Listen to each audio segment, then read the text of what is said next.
Good afternoon. Alison Packard here with Consolidated Planning Group.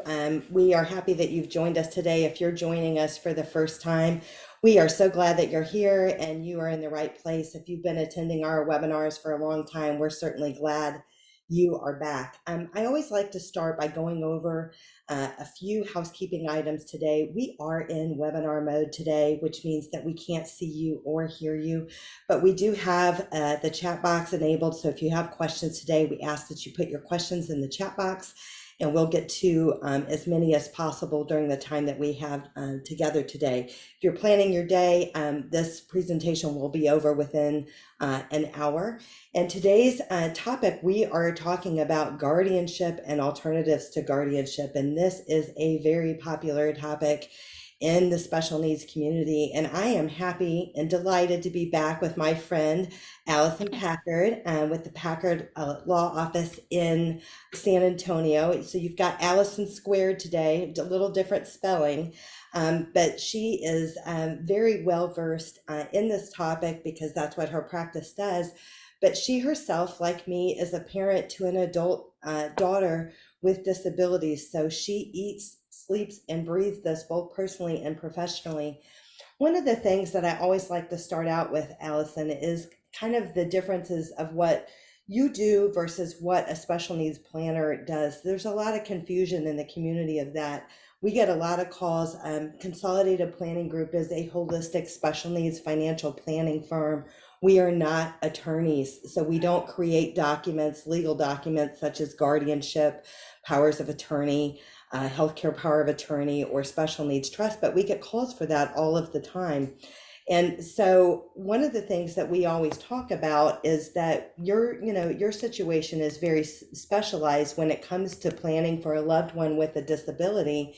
And it's really, really important that you get the right people on your team when it comes to planning for your loved one and working with professionals that are specifically nuanced with special needs. So what I always like to say is that they're the paper, Allison is the paper, and we're the money. So we help answer questions like, how much money do I need to fund a special needs trust? How and when, should I retire to be able to retire and stay retired and still have enough money to fund the future care for my loved one? We're nationally certified as Social Security advisors, members of the Special Needs Planning Academy, and we stand ready to help you know exactly when and how to pull the trigger on public benefits for your loved one, and perhaps it's the retirement benefits for yourself as well. So whereas when it comes to Allison and her firm, she's going to help you with those legal documents. So when I say it's really, really important to work with a professional that's nuanced and special needs, as a parent, we are always trying to preserve the eligibility for state and federally funded programs. So it is critically important that we have money in the right buckets and that we have our proper legal documents in place. So I'm going to let Allison talk a little bit more about that today. So this important topic that we're talking about, guardianship and the alternatives to guardianship. Is it true, Allison, that in Texas it's like there's a law? So, for people that may be attending out of state, the laws are different in different states as it relates to guardianship and what alternatives are available in your particular state. But as it relates to Texas, isn't it true that the law is the least restrictive and most appropriate for the individual? Is that kind of how it works? That is correct. In Texas, the law states that we cannot have a guardian appointed for an individual until we have evidence that alternatives were considered. So we actually talk about that in the court hearing before a guardian is appointed. We ask, did you consider alternatives to the guardianship? Have you implemented supports and services? And only if those alternatives will not avoid the guardianship, that's when we move forward with the appointment of a guardian. And I think that is a philosophy that is spreading across the country. It is the law in Texas, and I see it spreading to other states as well. So one question, and I know that you're going to go into the details of guardianship, partial guardianship, supported decision-making agreement. I know that's part of what you're going to be discussing today. But one thing I'd like to start out with is, this topic is it's an emotional topic. Mhm. a lot of parents don't want to take rights away from their kids. That's one thing. And a lot of parents feel polarized of not knowing what is the right decision for their loved one. And so I always like to encourage families to know that when they're sitting down with an attorney, whether they're sitting down with you or any attorney that works, with guardianship, that your job is to learn more about the individual and what their capacity is and what they can do and what they can't do, and learn more about the family to help guide the family in the right direction. So basically, a family doesn't have to know beyond a shadow of a doubt when they sit down with an attorney for the first time exactly what is needed. Do you agree with that? I do agree with that. And I think there are a lot of families out there where it is very obvious that a guardianship is going to be needed. There are others where it's very obvious that you will not need the guardianship because your child is very high functioning. And then there's a huge group in the middle where we just don't know. Maybe guardianship is best, maybe not, and that it needs a little bit of time and discussion and introspection, talking to other people to kind of figure out what is best for your particular family. And I will say, I think we need to be supportive of each other in the disability community. There's a big push to avoid guardianship when possible, but for a lot of families, it is definitely the right answer. And it kind of breaks my heart when I see criticisms, headed the way to a family who needs a guardianship, because it is definitely the right decision in some cases.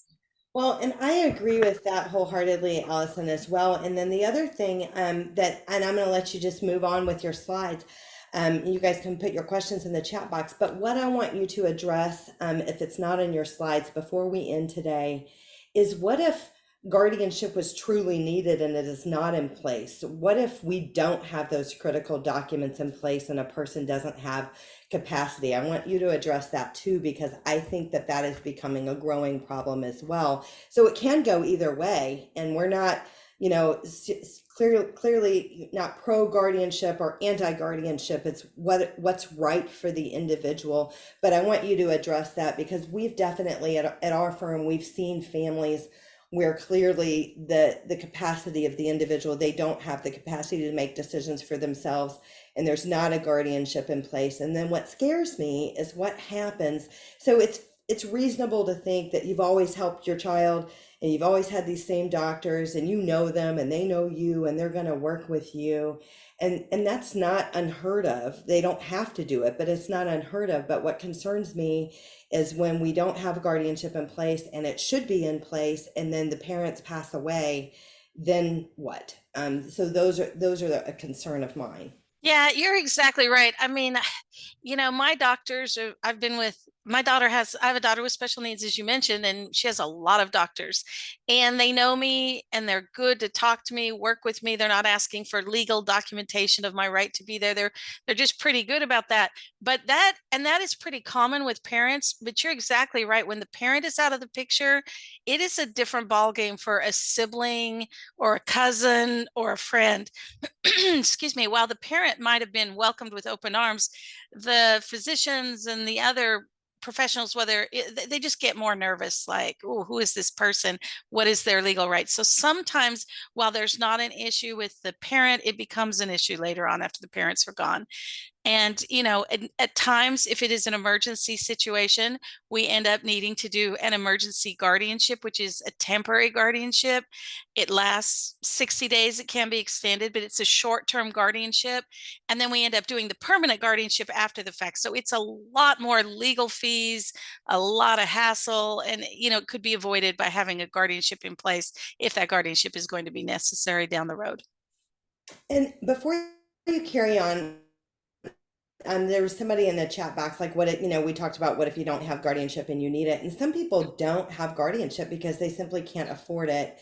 And I simply just want to mention that clearly, hiring an attorney, there are fees associated. And always the question comes up of how much is guardianship? And the general consensus, and it depends on the attorney, is a non-contested guardianship running from anywhere from $2,500 to $5,000 is what we've seen.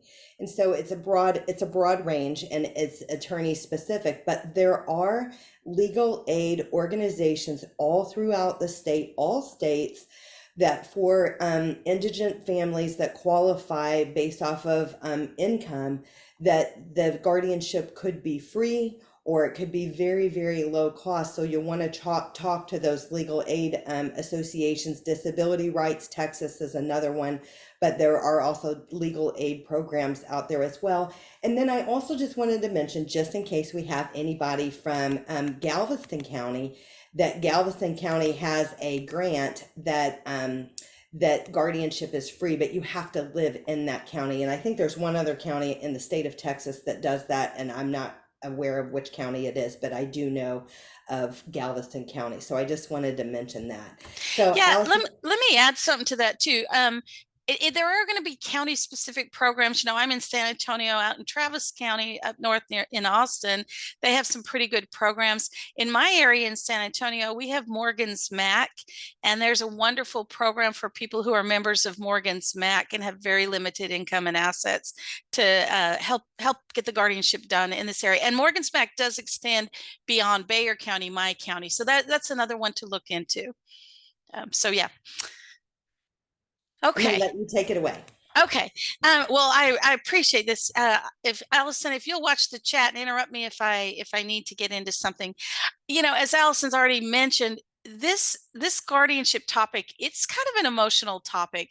The big push in our community is don't take away rights from somebody with disabilities. Let them keep their rights. And I'm a big believer in that philosophy. But in some cases, the best way to protect an individual with special needs is to become their guardian, to protect them, to be able to make decisions for them if they clearly are not capable of making their own decisions.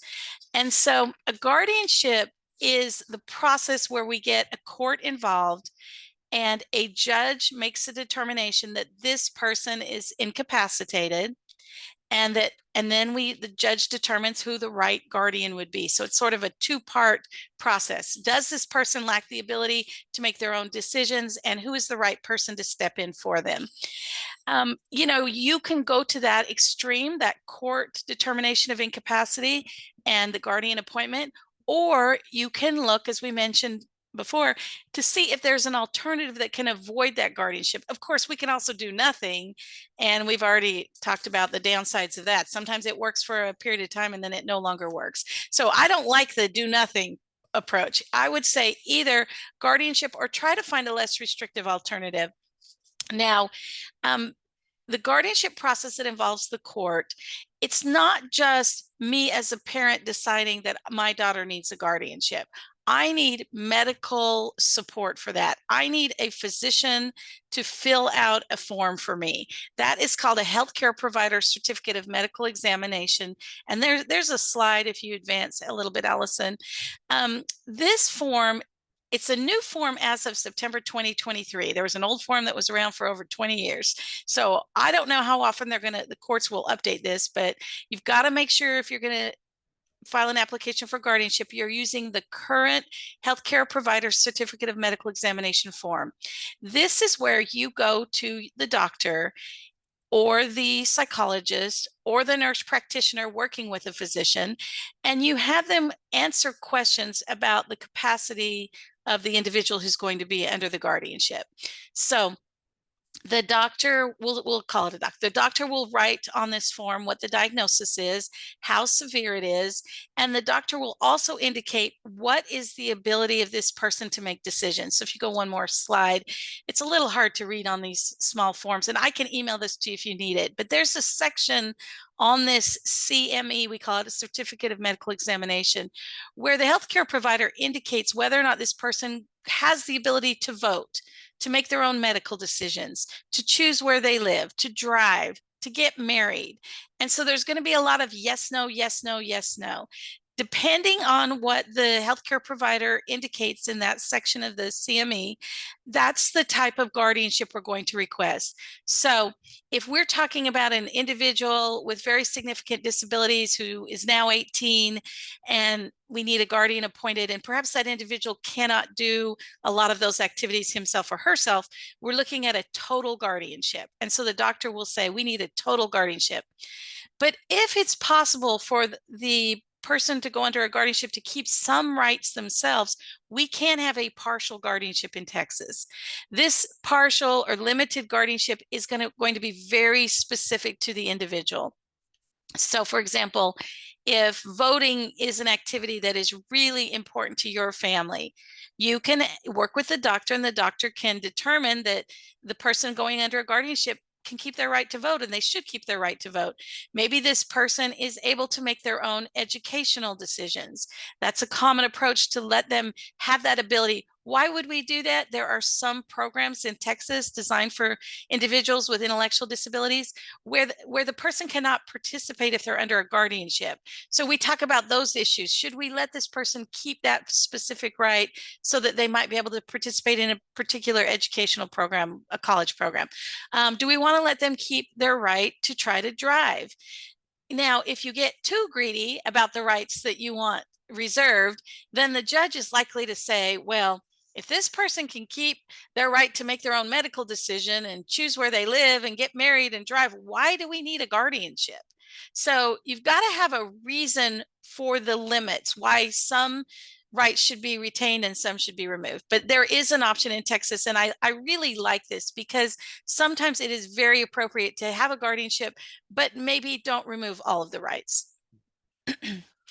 So in Texas, we I have, just wanted to mention for a second, because you said this, the educational decisions. It's very important when you're considering, like if your child is going to higher education, A&M has a program, UT has a program. A lot of the universities and community colleges have programs for individuals with an intellectual disability. Some will take students that are under full guardianship and some will not. So considering what program you're thinking about for your child, that may be a consideration. It's really important to ask that question. You don't think about it until you hit that roadblock. So mhm. I'm glad that you brought that up. Yeah, I think in my area, I see both. I see some programs where you doesn't matter if there's a guardianship, and others where it's you can't participate under a full guardianship, and others where we can participate with some rights restored. Okay, so the types of guardianship in Texas, if you'll go one more slide, we have a guardianship of the person and guardianship of the estate. In other states, we might refer to this as conservatorship.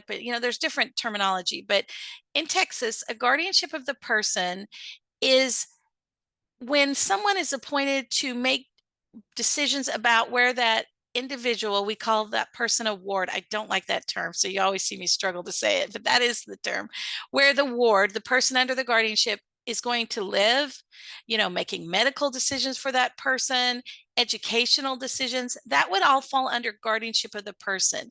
Guardianship of the estate is giving someone the power to manage that person's money, okay, their assets. So most guardianships are going to be for elderly people who didn't have a power of attorney in place. They have a big bank account, they have assets. So most of the time we have a guardian of the person and estate. In the world that I live in, and a lot of people on this call live in, our kids may not have assets of their own. And so we will likely be looking at just a guardianship of the person. There are ways that we can avoid the guardianship of the estate, and we'll get into that if you'll advance a couple slides. Oh, Allison, were you going to say something? Did I cut you off? I just wanted to say that some states are more prevalent of the guardianship of the estate, and I see much less of that in Texas, the guardianship of the estate. And a lot of financial companies will work with that, and you can appoint a parent to call on behalf of the individual. But some of the financial companies are very weird about the guardianship of the estate not being there, even when the account is small, like say it's a 529 account or something like that. So we've seen different financial organizations be weird about not having the guardianship of the estate, they're Yes. used to receiving that from other states that are prominently using that. Yeah. So at our last legislative session, there was a new law passed where a guardian of the person can have the right to manage up to $20,000 a year. And that is for that exact situation. Say my child is participating in a summer earn and learn, or my child has a little bit of money, but not a lot. I can still manage that money as a guardian of the person based on these new laws. Now we're going to see in a minute that I can also manage Social Security funds in a completely different way as a representative payee. But the downside of guardianship of the estate is that in Texas, in most counties, you're going to need an attorney to do an accounting every single year. So it is really a ton of legal fees to constantly be reporting to the court on the financial status of the person under the guardianship. And so to avoid all those fees, we try to avoid the guardianship of the estate. And sometimes we can, most of the time we can in situations where it is a developmental disability, but occasionally we can't, and you just have to pay those attorney's fees. But you're right, it is much more common in other states. Another thing, while we're talking about the guardianship of the estate, if you will move forward to the guardianship of estate considerations slide, Allison. If you're going to be a guardian of the estate, one more slide. If you're going to be a guardian of the estate, you have to qualify for a bond. So this is not available to anybody. So if I'm looking at an elderly person who has a lot of money, I've got to have a pretty good credit rating. I've got to qualify with a background check done on me. If I'm managing over $50,000, I'm going to have fingerprinting. So there are a lot of things to consider if we need a guardianship of the estate. Guardianship of the person, I'm also going to have a criminal background check run on me. But no one's going to get into my credit score, my education, my experience as far as managing money, because it won't be in play at that time. Okay, let's go to the next slide. We've already touched on this, and really this is probably the best takeaway from today. In Texas, the law is that alternatives to guardianship and supports and services must be considered before a guardian is appointed. So let's talk through some of these alternatives. First thing we want to look at, let's look at the guardian of the person. What would an alternative to a guardian of the person be? Well, we've got powers of attorney. That's very common. Supported decision-making agreements, declaration for mental health treatments. These are just examples. So medical power of attorney, let's focus on that one. This is probably the most common way we can avoid a guardianship of the person. This is where an individual signs a legal document appointing someone to make medical decisions for himself or herself upon incapacity. So let me explain it in first person. Okay, so if I sign a document, I can say, when I lose my ability to make my own medical decisions, I want my husband to be the agent to make the decisions. If he's not around, I want it to be this child and then this child. So I identify the specific person.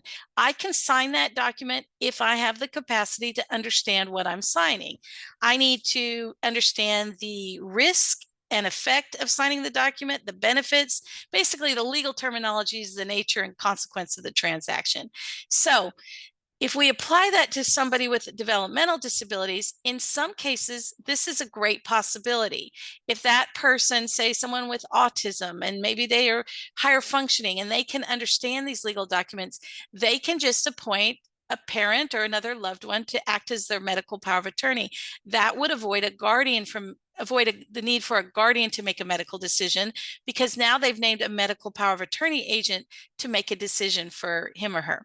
So if someone is going to sign a medical power of attorney, then we are saying they have the capacity to understand that document. It means they also have the capacity to change their mind and revoke it. So everyone needs to understand this. If I say my daughter is going to sign a medical power of attorney appointing me as her agent, I am also saying that she can change her mind and appoint her new boyfriend as her agent. I'm saying she has that kind of capacity. But again, she's got to understand what she's signing. That is for the medical power of attorney. There's also a durable power of attorney. This we're going to see is a great alternative to avoiding guardianship of the estate, because this power of attorney can even appoint someone to make decision to manage the bank accounts, to pay the bills. And so we see this a lot with elderly people who might have dementia or Alzheimer's or an illness, a serious illness where they can no longer manage their finances. We would want a power of attorney agent to be able to step in. If we don't have that document signed, we look at a guardianship. So honestly, all of us should have these powers of attorney. I know Allison is a big proponent of emphasizing that college kids, and I agree with that. When we send our kids off to college, have them sign powers of attorney. The difference between the medical power of attorney and the durable power of attorney is the medical power of attorney only kicks in when a doctor says the person who signed it is incapacitated. Until then, they make their own decisions. The durable power of attorney, this is the one that could get into managing the bank accounts and things like that. That can be effective immediately or upon incapacity. It's the decision of the person signing. So I can say, you know what, I'm going to name my husband as my agent and he can sell my house and sign my name. Or effective immediately. Or I could say, I'm going to name my husband as my agent, but he can't do anything until a doctor says I'm incapacitated. So there's an option there for that power of attorney.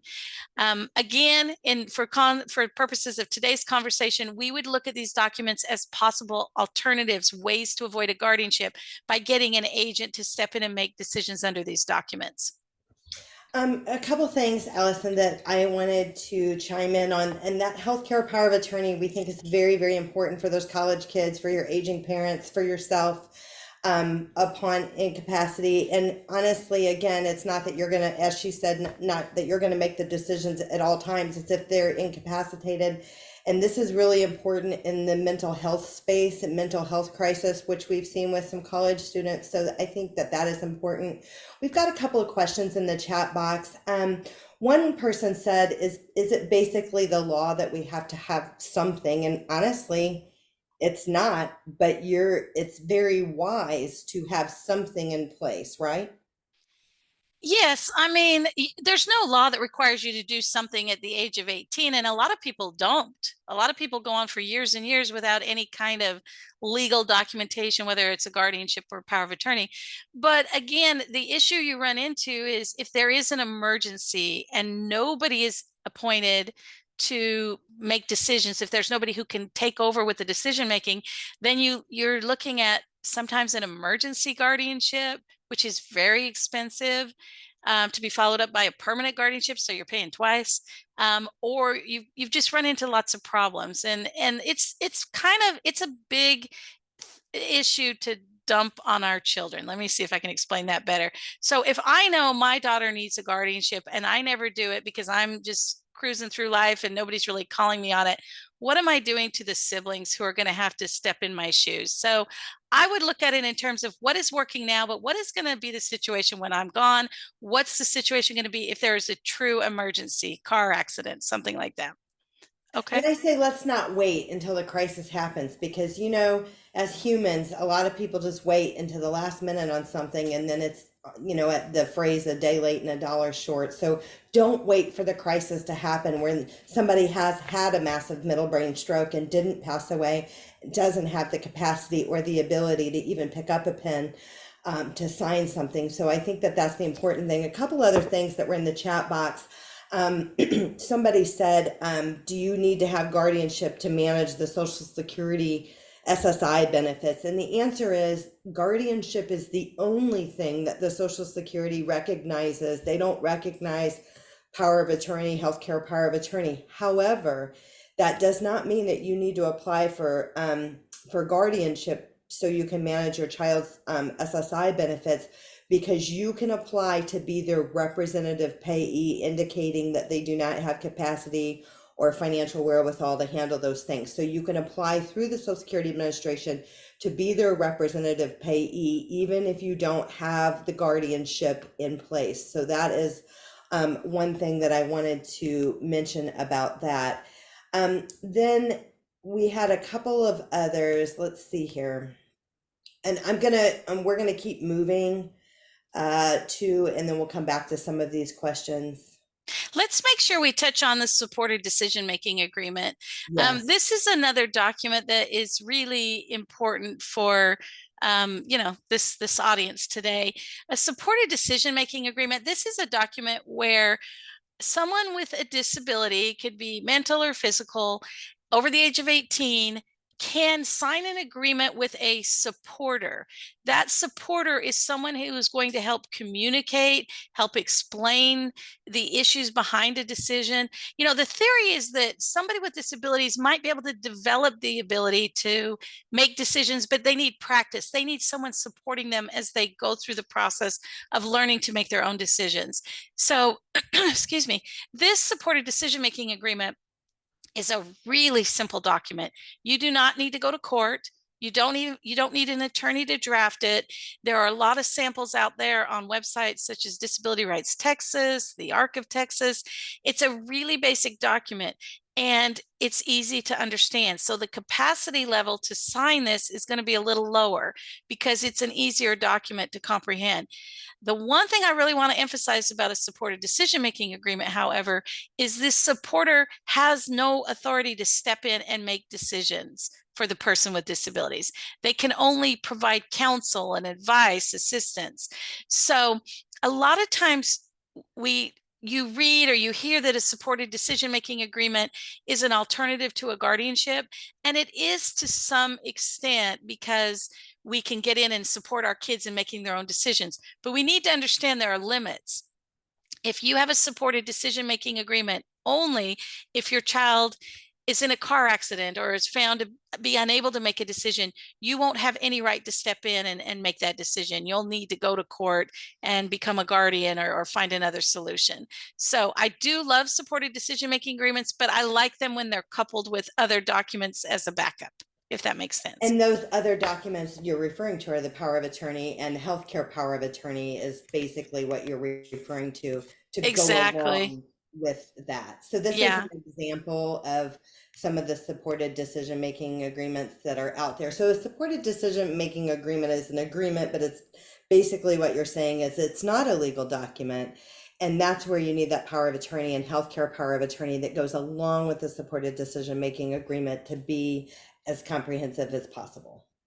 Yeah, it's a beautiful concept to say that, my daughter wants to make as many decisions as she can, and I'm going to step in and help her. The practicality of it in my life, I've only used it one time, to be honest with you.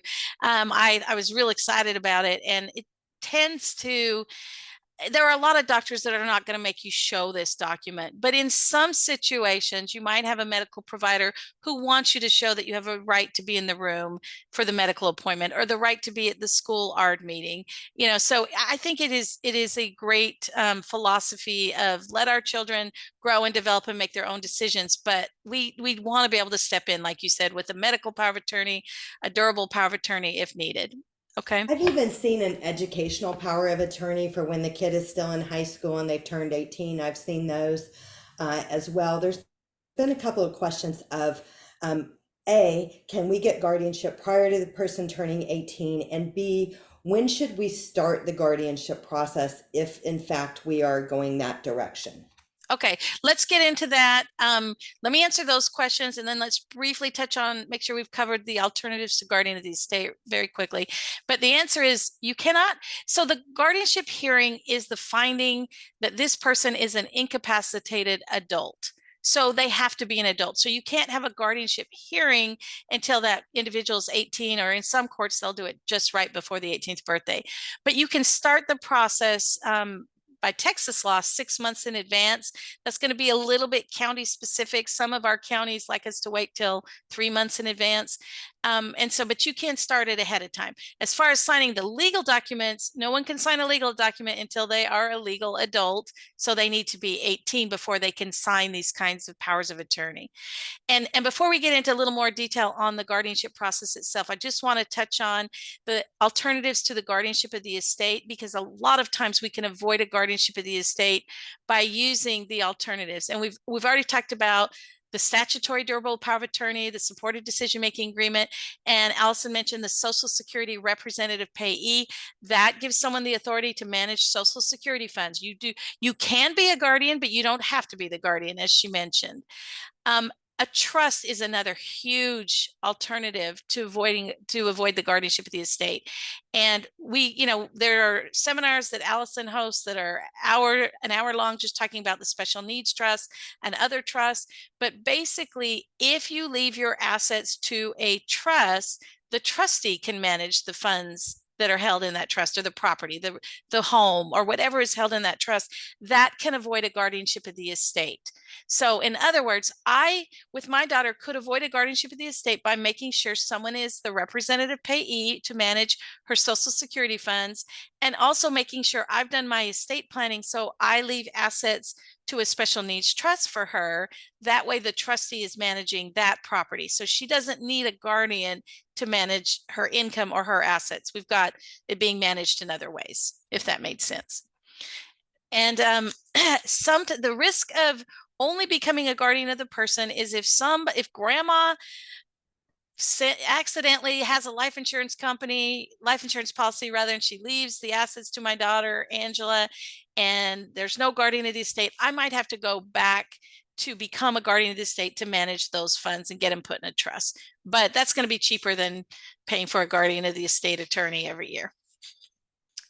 Okay, Allison, did you have something, or should we move on to the guardianship process? I just wanted to mention on the representative payee, for anybody out there, your child is getting SSI or any Social Security benefits and you are their representative payee.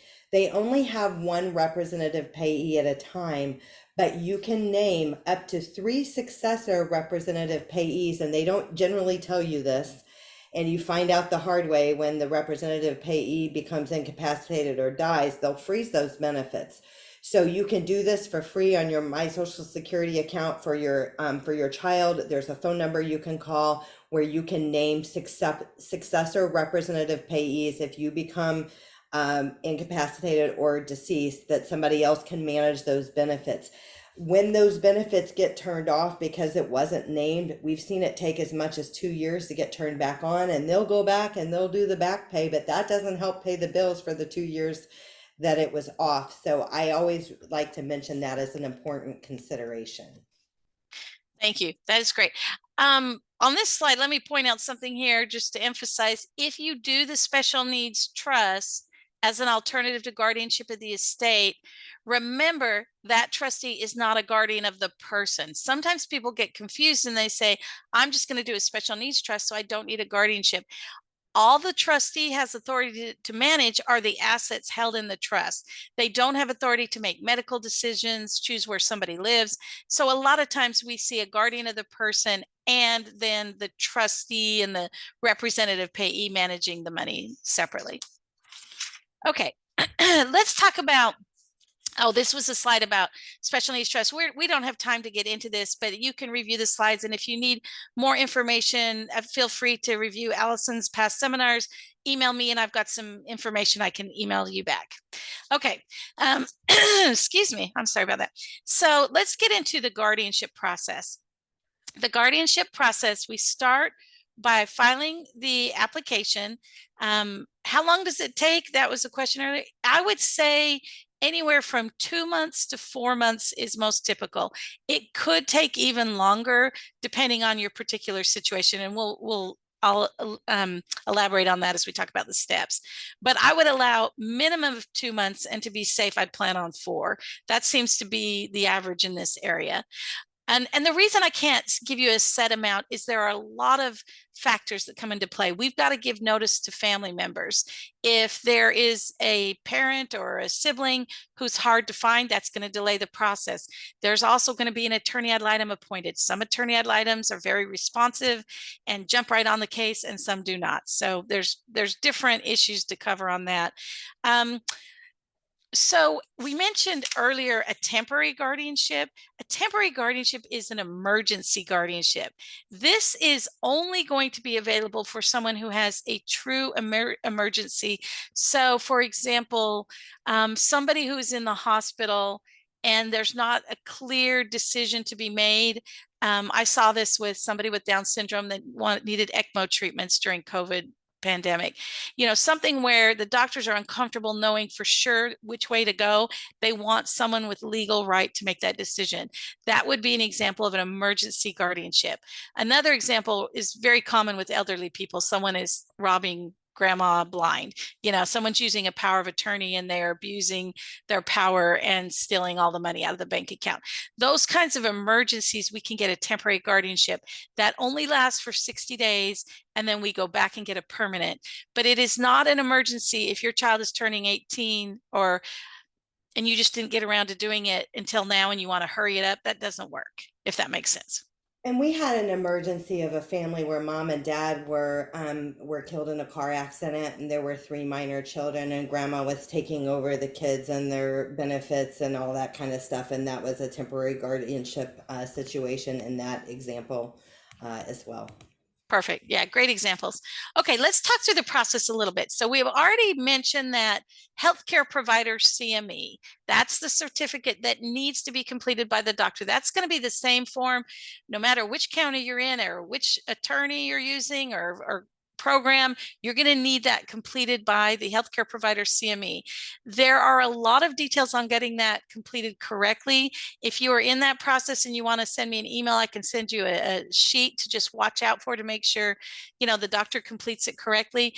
But you want the doctor to complete to answer all the questions. And on that form, the doctor is going to indicate when the doctor last saw the person who's going to be under a guardianship. So if my doctor saw my daughter on August 20th, he will indicate August 20th. I will have 120 days to get my application on file from that date. Okay. So you need to know. So in some cases, what I'm getting at is you can go back to the doctor and say, hey, doctor, fill out this form for me. And maybe the doctor will fill it out based on an appointment you had 2 months ago. But if it was too far in the past, it's not going to work. And then, as we mentioned earlier, you could file the application as early as 6 months before your child's 18th birthday, but you're going to have to wait to have the hearing until they turn 18 or very close, depending on your court, if they let you do that. Once you file the application, the person who's going to be under guardianship gets served by someone from the sheriff's office. So you're going to have a constable come knock on the door, hand your child a copy of the guardianship application, even if they won't understand what it says. That has to happen as a matter of law. And that makes more sense when you think of that normal, more typical guardianship for the elderly person. We want to inform them that someone is trying to become their guardian. So on that site, there will be a citation attached to the application that explains that if you want to argue about this guardianship, if you think you don't need a guardian, you have a certain amount of time to go tell the court you don't want a guardian. You also, before you can have the court hearing, we need to show that all family members, immediate family members, have been given notice of the guardianship. So this is going to include parents, children, spouses, and siblings and half siblings. So if you have a parent who's missing, that's going to be an issue that slows down your guardianship. What can you talk about divorce situations? Because sometimes that is a factor. What if a person is divorced, and what if the other parent is against this? How to tell us how that works? That was in the chat box. Okay, yeah. So divorced parents can be co-guardians under Texas law. A co-guardian is someone who you have to be married or the biological parents, in a divorce situation. If everyone gets along, that is possible. If there's a disagreement between whether or not a guardianship is even needed, you are in a contested guardianship situation, and it's going to take a whole lot longer than 2 months to settle that. So typically what we see there is one parent might file for a guardianship. The other parent might say, no, I'm a better choice, or no, I don't think a guardianship is needed. A lot of times the judges will send you to mediation, which is expensive. You're going to spend a lot of money in this fight, unfortunately. And in the end, if you can't come to an agreement, you can have a trial. You can have a bench trial or a trial in front of a jury and let them decide, is a guardianship needed and who is the right guardian? And, those can be pretty ugly, extremely expensive. So it's always much better to try to work that out in advance if you can. If you're going through a divorce, it's nice to maybe cover that issue as part of the divorce. Who is going to be the guardian? You can have that written right into the divorce decree so that issue is already covered in advance. If you have a parent that has signed away their rights, so then they're basically out of the picture. Is that right? If they've signed away their rights? If they have had their rights terminated, then they don't need to be notified. And so, yeah, if that's your situation, you don't have to notify them. And Besides, then what if we have a parent that is out of the country? We've seen that quite a bit in Texas, where maybe one parent can't be we have to, or they are out of the country. Yeah, we do have to make attempts to find them. And if we have made the attempts to track them down and we cannot do it, we can get alternate service through publication. We can publish something in a different ways to make it generally known to the public in the last county where they were living. So there are ways to get around that. But it's unfortunately it's expensive and it delays the process. So if you have that situation, you want to start earlier rather than later. Let me mention just a couple other steps. The person who is going to be the guardian needs to watch a training program and get a certificate that shows they watched that training program. They are also going to have a criminal background check done on them, and that's through an organization called JBCC. So they register with JBCC. All of these steps should be kind of taken care of through your attorney. They'll work with you. There will be an attorney ad litem who's appointed to represent the person who's going to be under guardianship. That attorney ad litem will argue whatever your child tells them to argue. You know, their job is to represent your child. Now, if your child can't really communicate, then they will say, look, I had a difficult time talking to my client, but I believe that he or she would want their parents to be guardians, that kind of thing. But every case you need an attorney ad litem, and the applicants pay for the attorney ad litem. So this is why it gets real expensive. In some counties, we have statutory probate courts that have separate court investigators who will also make a visit or have a Zoom meeting and file a report. And then in other counties, it's done by someone under a different role, or it's not done. And then we have the hearing. After the hearing, you have to sign an oath to be a good guardian. And there is a bond that you sign. A bond is insurance that you will fulfill your guardianship duties. And that is going to vary county to county. Most counties require you to get a corporate bond, which typically will cost you $100 every year or $355 one time.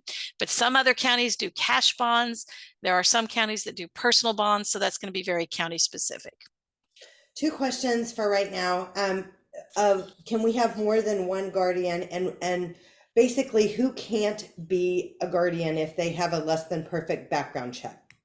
Yeah, if you go to a couple slides forward, there's something that says who can, yeah, there you go. Maybe click one more time. Okay, so as far as who can qualify, we're going to go in the order of closest relatives first. And there is an order in the code. So if you've got two parents that want to be guardians, they can be co-guardians. Okay, as long as they can get along. That's going to also depend on your court. If the parents are fighting, a lot of courts will say, nope, it's going to be one of you because you don't get along. So you have to be able to work together.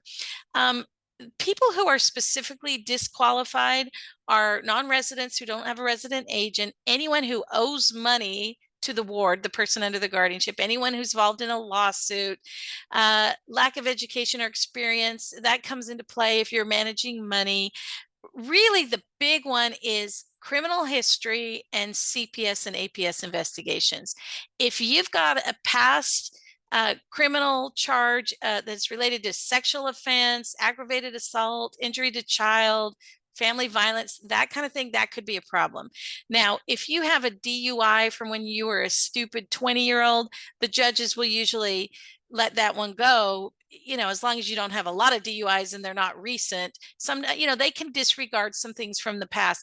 But if it is related to something that the judge might see as dangerous to the child, then you may not be appointed as a guardian. I've seen that with, you know, child pornography, for example. That's going to make a judge uncomfortable. Any kind of violence is going to make a judge uncomfortable. Any felony is going to be a real problem. Okay. Sometimes people are investigated by CPS and APS, and there is not, the finding is not validated. So there's a lot of investigations that happen without validation, and that's okay. We just explain that you've never, you know, you've never been validated as to any wrongdoing. And the court always has the right to just say, I just don't like this person. I find them to be unsuitable. So, but that seldom happens. I think we usually know before we go in if this person is able to be appointed as a guardian. I hope that answered that question, Allison. Perfect. Thank you. Okay. Let's go on to the next slide. If you are a guardian, you will want to specify who the successor should be. Just like Allison mentioned the representative payee successors, we also want to name successor guardians to us. And you can do that in your will. You can do that in a separate legal document. If there is someone that you specifically do not believe would be a good guardian for the ward, you need to have a document that states that, especially if they are close in relation. Okay, otherwise the judge is going to always look for the closest relative. So again, if there's a reason that person would not be the right guardian, then sign a legal document, put it in your will. There's a designation of guardian for my child form, and make sure you have that taken care of as well. Okay, how do I renew my guardianship letters? This is important to understand. Just because you have been appointed as a guardian does not mean that you have ongoing certificates to act for the rest of your life. You have to renew your guardianship letters, your certificate to act as a guardian. If you are a guardian of the person, you do this with a very simple annual report. You do not need a lawyer in almost all cases. I hate to say that as a blanket statement, but I don't think you need an attorney. It's a really simple form in all counties.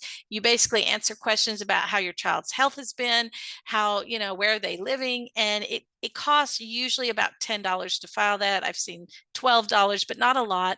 And you get new updated guardianship letters. They expire every year, so your updated letters would have a new expiration date, and they're about $2 a letter. So if you're a guardian of the person, you're looking at about $20 a year to keep it current. If you are a guardian of the estate, we already mentioned, you're going to probably need an attorney to help you with that. That's going to be much more expensive. But Are they otherwise, going to get a letter, like a notification from the courts that it's time to renew, or are you just supposed to remember to renew? almost always the court expects you to renew, depending on your county. There are some counties that if you're a couple weeks late, you'll get a letter in the mail saying, how come you haven't done this? Most counties, they don't even send out that letter until it's been a long time. If you forget, usually the county will work with you for 1 or 2 times. If you're constantly forgetting and not staying current, then you can be removed as a guardian. It doesn't mean the guardianship goes away. And this is important to understand, because I've heard people say, I don't want the guardianship anymore, so I'm just not going to renew it. That doesn't make the guardianship go away. That makes you potentially get removed as the guardian, and someone else will step in. The guardianship continues. It's just who is the right person to act as guardian. So make sure you do those updated reports. And if you're behind, it happens, just catch up, just go catch up. Can you tell us, you mentioned the CME earlier, the form that needs to be signed by a doctor, the 120-day deadline. And you also mentioned a course, an online course that people need to take. Can you tell everyone where they're going to download the CME from the internet? Is it through the courts? And where would they find this training course that you mentioned? Okay, so the training course is through the Judicial Branch Certification Commission. You need a lawyer with a guardianship certification to file your application. So your lawyer should be, walking you through this, helping you get registered, helping you get the certificate. So you should have someone kind of holding your hand. But if you wanted to look in advance, just go to JBCC, Judicial Branch Certification Commission, and you don't have to be applying for guardianship to watch that program. As far as the healthcare provider CME, that's a good question. I certainly have those, and if someone wants to email me, I can send one to you. I'm sure they are available on the court's website. I would go to your guardianship courts, and you could probably find those on a lot of court websites. I don't specifically know right now for sure where they are, but we have a copy if you need one from us, or Google healthcare provider certificate of medical examination, and I'm sure you could find that. Just make sure you are using the version that was updated last September 2023. Don't use an older version, or you're going to have to do it again. Allison, if you'll just send that to us when we send out the recording and the slides to everybody today, we'll go ahead and attach that CME that we put out to everybody. If you'll send us that updated one, Meredith will take care of that. Perfect. Okay, great. I'll do that. A couple other things let's touch on. What happens? Oh, this is a good question. Can the guardianship be modified or terminated? Absolutely. So occasionally someone has a guardianship in place, and then with time, we see that a guardianship really is not necessary. We can always go back to court and have a restoration of rights. We could restore some rights, or we can restore all the rights. I've done this with educational rights. I've done this a complete restoration of all rights. Occasionally we will restore some rights, but not all of them. So it is flexible. The downside of it is you are going to need an attorney. You're going to spend a lot of legal fees. You're going to need a doctor to back you up. So if you're saying my child no longer needs a guardianship because they're capable of doing these things, you need that healthcare provider see me completed again, this time with lots of yeses. My child can do this and that and this and that. So you go back to court and it's doing the process again. So it is expensive, but it certainly is possible to restore rights. And by the way, let me just say, we see this if someone wants to get married, for example, you can go back to the judge and say, as a guardian, I really think marriage is a good idea. So can we get these rights restored? And the judge will go through different questions, make sure you understand the government benefits ramification and make sure this person's not a criminal, maybe run a criminal background check, but those rights can be restored. Okay. I do want to touch on this. If you move out of state or even to another county, your guardianship needs to be transferred. Okay. That's important to understand. We talked about the special needs college programs. Find out about your particular program you're looking at to make sure if that's a problem, if your child can be under a guardianship and participate. There was also a slide on having a caregiver paid if they are the guardian. There are a lot of Medicaid waiver programs out there where parents can be paid caregivers for their own children. If you are a guardian under some of those programs, you will have some restrictions on how you are paid. It's usually not a problem. You just might have to go through an agency instead of using consumer directed services. So if you're familiar with the CDS option, being paid as a caregiver through CDS, you might have to switch to an agency, but you can almost always still be paid even if you are a guardian. But you need to understand that is going to take away CDS with some Medicaid waiver programs.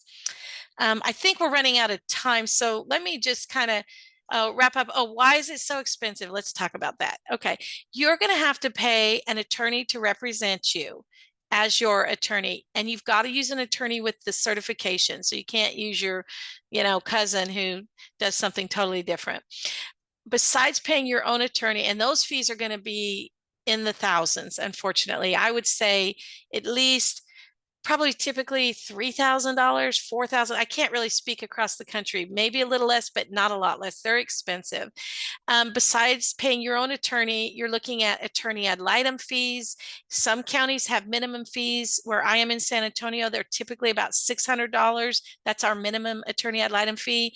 Other counties, I've seen that attorney ad litem range from $300 to $1,000. So there's a range. You've got to pay court costs. Just to file the guardianship is usually over $500.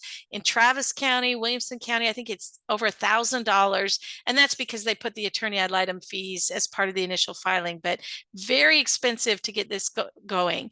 You're going to have to pay for a bond in many counties. That could be potentially another $355 for a lifetime bond. And then if you're trying to serve someone out of the country, if you need fingerprint, there's just other costs that add up. So this is a very expensive process. Alison mentioned earlier, if you are very limited income and assets, look for a program in your county. In my area, you can contact Catholic Charities, you can contact Morgan's Mac. There's just different programs where you could hopefully get this done at a reduced cost or maybe even almost no cost. And my last slide, I will say, is we need to all respect each other on this decision. I really think it is a very difficult decision in many cases, including my own. Do I need a guardianship? Do I not? And there's a lot of things to consider, and perhaps you make one decision for a while and you go back, perhaps you try one option and then you realize it's not working and you do a different option, meaning, you don't start with a guardianship, but you do it later. There's different ways to handle that, but I think we all need to respect each other's decision on this because it is a very personal decision. And if you need someone to bounce these ideas off of, feel free to reach out to me and I'm happy to talk you through it. I think that this is such an important topic, Allison, and as always, like there's never enough time to get to all of the questions when it comes to this. And I've put Allison's contact information in the chat box several times, and here it is as well. We will also have that in the email that we're going to send out to you with the slides and the link to the recording. If you had a question that didn't quite get answered today, please feel free to reach out to Allison's office and find out a little bit more and kind of ask some of your questions. No questions are bad questions. I love, kind of being respectful. It's kind of, I think about to medicate or not to medicate when you have somebody that's ADHD or on the spectrum or something like that. It's a very personal decision. It's very individualized and for what that individual's needs are. And so I just agree with that so much. So, Allison, as always, you do a wonderful job explaining, and I think we did a really great job in explaining the alternatives to guardianship because there are a lot and so really thinking these through and having these intentional conversations. But I also think it's not about beating yourself up of what you haven't done. So if you have a 34-year-old that should be under guardianship that isn't, it's okay. You're not too late. You can have these conversations and work with an attorney now to work through and kind of see, what maybe should have been in place or not, or just kind of have a second opinion on what you did back then or didn't do. So I think that that's okay too. So it's certainly been our pleasure being with you today. Check out our YouTube channel. Our YouTube channel, we have over 400 webinars on planning for special needs. We have entire topics dedicated to special needs trust, the different types of trust. Lots of topics: Medicare, Medicaid waivers, SSI, SSDI, when and how to apply.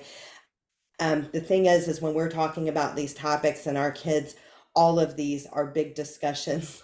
And, knowing the ins and outs and how to cross your T's and dot your I's and make sure that you have things set up properly is very, very important. But that is the exact reason why we have that YouTube channel out there. You can subscribe to that for free. You'll have a link to our upcoming webinars and you can see the topics that we've got coming up soon as well. So, guys, it's certainly been our pleasure. We look forward to meeting with you. We always schedule free personalized consultation. This QR code will take you to our calendar where you can schedule with us if you had bigger questions that didn't get answered, or maybe you didn't even put them out there because they're too personal to put out there. So we certainly understand. Certainly been our pleasure, Allison. As always, it's my pleasure, working with you again, and we will look forward to our next webinar. So thanks so much, everyone. Have a great afternoon. Thank you, everybody. Thanks, Allison. Bye now.